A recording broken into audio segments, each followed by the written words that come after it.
Sun-kissed days. The final school bell rings, and a wave of joyous children bursts through the doors, their laughter echoing in the warm air. Hooray! School's out, they shout, their faces beaming with the promise of summer. My best friend, Leo, and I race to the park, our sneakers pounding the pavement. We sing a silly song we made up. No more pencils, no more books, just sunny days and happy looks.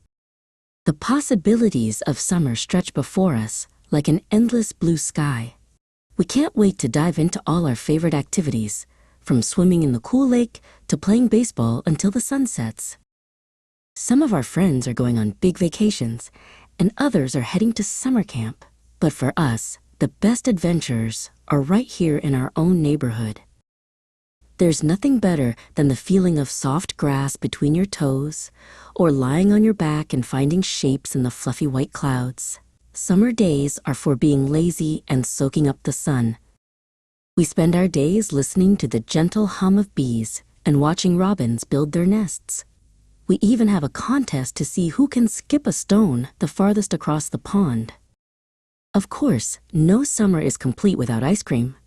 We love trying all the different flavors, from classic chocolate to tangy raspberry ripple. And on weekends, my dad fires up the grill for a barbecue. My dad says I'm old enough to earn some money, so he pays me to help with chores. I mow the lawn, take out the trash, and wash the car until it shines.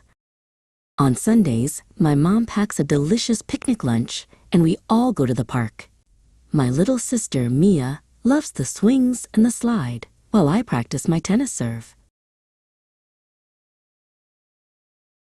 After we eat our sandwiches and chase away the ants, Mia and I run off to play with the other kids. My dad takes a nap under a shady tree, and my mom reads her favorite book. It's the perfect family day.